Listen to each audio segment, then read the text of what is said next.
Alright, good morning. So, sa kabila ng pangit na karanasan natin mga Pilipino ngayon, dinanas natin yung grabe yung massive na corruption sa Pilipinas. Hindi lang sa DPWH no, kundi alam natin yan sa lahat ng departamento. Asahan pa ba natin kapag bubot, tanga, bangag no, yung ating leader, yung ating pinaka-hippie. Matik yan. Ang sa ibaba niyan, lahat ng mga galamay niya ay mga kurakot. Malfunction na nga. Mga kawatan pa. Anyway, so pangit yun na natin, no? Karanasan. Oo, dumaan din tayo sa mga may mga corruption din naman na nagaganap on the previous decades. Pero grabe to. Itong kapanahonan ni BBM, no? Talagang history in the making. Ito makakalimutan ng bawat Pilipino.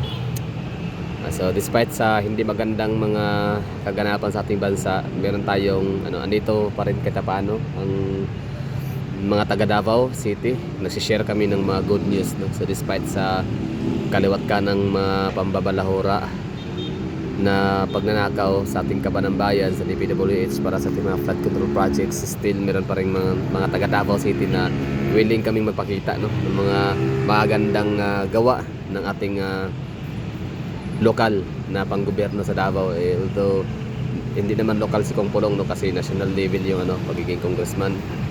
Pero ito yon, share ko lang sa inyo yung ganda ng Davao City. So ito po yung point ng aking video. Yan, meron pa tayong kinakaharap na challenges, but still meron pa rin tayong hope pa. So ano ba yung hope na tinutukoy ko sa inyo? Ayan, andyan si Mount Apo. Ipapakita pa rin siya sa atin, no? Hindi siya natuloy yung nagtago. Ganda ng namin dito, bundok. Kasi yan, napakadalang yan yung makita or magpakita. Kung si Mount Mayon nga ng Albay ay mahiyain, laging nagtatago sa ulap. Ito naman siya, natatakpan din siya ng mga makapal din na fogs. So hindi siya madalas makikita ng ganito. So buti na lang at andyan siya, no. Hindi man siya to 100% na nagpapakita sa atin, pero ayan, nagdadagdag ganda view itong ulap. So good morning sa lahat dyan na nanonood, no, sa inyo. So ito yung view natin dito. So sabi ni Mount Apo, magandang araw daw sa inyo lahat. Sabi niya huwag na tayo mawala na pag-asa, no? Meron pa rin tayong hope, no. Yan naman talaga pinaka dyan, pinaka kailangan natin, hope. Kasi pag once na yung hope na yung nawawala sa atin, wala na, finish na. Para saan pa? Kumbaga parang wala nang gana ang lahat dahil nga hopeless. So if there's hope, may pa rin tayo, may chance na mabawi, no, yung mga nawala sa atin. Pero grabe, hirap na bawiin yung trilyones. Silayasa na si Saldico. Grabe, gusto ko sanang parang ansama ko siguro. Masama na ba ako sa part na gusto ko makita si Saldico na binabalatan ng buhay, o si Martin Romualdez, lahat ng mga nakapagnakaw, yun sila Diskaya, oo, yung tas ilublob sa sukat asin. Kasi grabe, dami pagkain, buhay na ilang buhay ng mga yan, madlang Pilipino, yung bilyones, trilyones na pinagnanakaw nila. Daming namatay sa leptospirosis, daming mga nasira ang buhay, mga ari-arian pati, dahil sa kawalang hiyaang ginawa nila na dapat yung mga tubig pagbaha, normal na naman, may ulan baha, o normal yun, pero yun na nga, kinontrol natin yung baha, like hindi sila maiiwasan, no, yung pagkalat ng tubig baha sa mga kabahayan, kasi doon sila dadaan sa mga ginagawang drainage, ginagawang tulay, flood control projects sa may gilid ng ilog. So dahil nga sa kinurakot, so mahina yung pundasyon, substandard, or wala talagang kalidad. Ang iba wala talaga, no, never, wala talaga ghost, kaya tinawag siyang ghost project, kasi sa tali andyan nakasulat na finish, complete, accomplish, o ano pa man. Tapos yan pala, pag bibisitahin, puntahan sa site, ayan, wala makikita. For example, yung sa Wawaw sa may Bulacan. Anyway, so ganda ng Davao. Share ko lang sa inyo yung ano, yung ating madadaan ng view dito, makikita natin. So that's Mount Apo. Tapos syempre open sea sa Golfo ng Davao. So that's Davao del Sur na hasumin natin. Yung parang ano yan, parang may dome. That's ano yan, powered coal plant. Ano ba ibig sabihin ng coal plant? So parang charcoal ganun. Basta kaya may-ari niyan si Aboitiz Company. So that's located in Santa Cruz, Municipality of Santa Cruz, Davao del Sur. Diyan nagmula si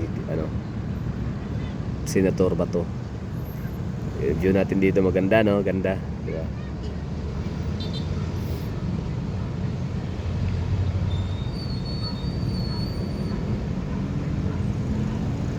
Hanggat may buhay si Hope, may chance pa tayo, no, na makabangon muli mula sa ginawang pagyurak, panggagahasa ng mga congressman at mga contractor sa ating budget. Yan naman talaga yan, no? It takes to tango. Hindi pwedeng lang, na talaga, no? Marami sila. It's DPWH, congressman tsaka contractor. Pero sa totoo lang, no, itong si BBM, I'll give the benefit of the doubt talaga na wala talaga siyang alam dyan. Panigura, parang possible, basta pirma lang siya ng pirma. Kasi nga pag pag nasa under the influence of illegal drugs, di ba, or mga substances sa kagayan yan, tapos lango, sabi nga ni VP Sara, early as 10 AM nakatuma na, nakainom na ng whiskey. So siya, hindi nga siya maaring blind nga talaga siya. So wala, in short, wala siyang kwenta, no? Inotil, walang kwenta.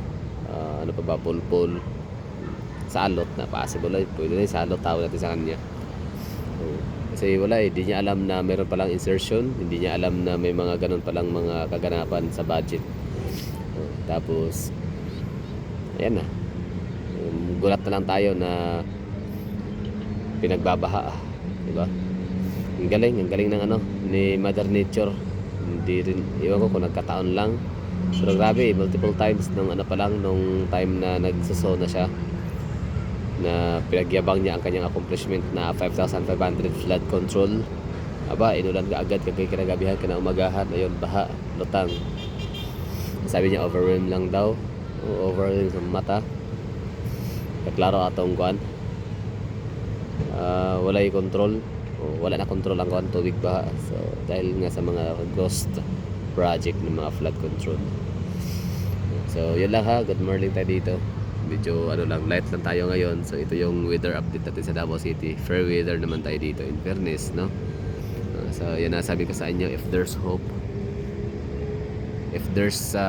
so may chance pa tayo na makabangon muli. Kasi takasan na ang mga buhaya doon. Yan logi tayo, no? Meron silang billions. Pagka nagkagiyera ang China at Pilipinas, yung mga mayayaman na yan ng mga kurakot, ang bilis lang nilang sumakay ng mga sariling eroplano papuntang ibang bansa, doon manirahan dahil ligtas. Samantalang tayo mga Pilipinong mahihirap, wala tayong choice kundi saluhin ang mga bala, missile canyon, tayo yung mamamatay dito at pamilya natin. Kaya tama yan na wag muna makipaggiyera sa China, wag muna ngayon, not today. So yan lang, good weather sa Davao City. Fair weather. Shout out mga taga Davao dyan. Ito yung natin siyudad ngayon. So maaliwalas, hindi maulap. Tapos parang umulan yata kagabi, tama, parang umulan yata. Kaya ito medyo luminaw na yung natin, kaulapan.